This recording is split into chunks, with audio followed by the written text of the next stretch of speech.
अस्सलामुअलैकुम दोस्तों। जी दोस्तों, आप देख रहे हैं poultry discussion with Imran Rana. मैं इमरान राना। जी दोस्तों, आज के पोल्ट्री व्लॉग में एक बड़े अहम मसले की तरफ तवज्जो करवाता हूँ।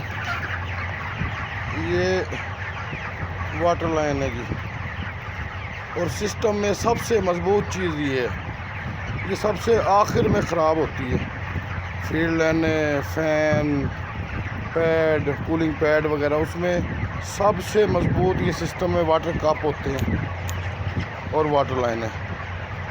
तो ये देखें आप, हमने भी ये शेड रेंट पे लिया था। देखिए आप लाइनों का क्या हाल है, ये देखें। तो ये आप देखें पैर पे क्या हाल है, ये चेक करें, टूटे हुए हैं और ऊंचे नीचे हैं।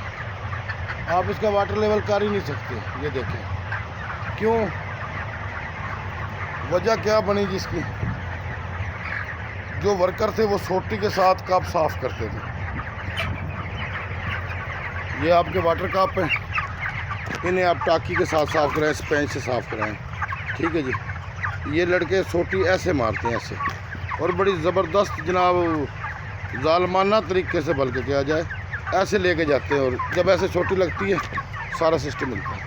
फिर ये लाइनें वाश करते हैं, देखिए डंड पड़े हुए हैं पैप के ऊपर, ठीक है। लाइना वाश करते हैं, इधर हल्की सी सट मारनी चाहिए सोटी की, ये इधर मारते हैं। तो ये देखिए आप, सब कुछ विंगा हुआ पड़ा, और ये पूरा सिस्टम ही ऐसे है, ठीक है। ये देखिए आप, अब ये जुल्म किया हुआ है, हालांकि सबसे मजबूत चीज़ यही होती है। तो बराए मेहरबानी वाटर कप स्पंज के साथ साफ़ करें, सोटी के साथ ना साफ़ करें, लाइनें वाश करें। तो सोटी से नीचे वाला चिट्टा रंग का जो पाइप नज़र आ रहा है, इसको तो हल्की हल्की सट मारें। ऊपर वाले पाइप से आपको कोई मतलब नहीं। जब आप ये बोरा बेचते हैं तो ट्रक वाले आएँ, उन्हें भी कहें ये लाइनें आराम से ऊपर उठाएँ, ठीक है जी। एहतियात करें, अपने सिस्टम को महफूज रखें, पायदार सिस्टम है ये, इसकी हिफाजत करें। इसी के साथ इजाज़त दीजिए। अल्लाह हाफ़िज़।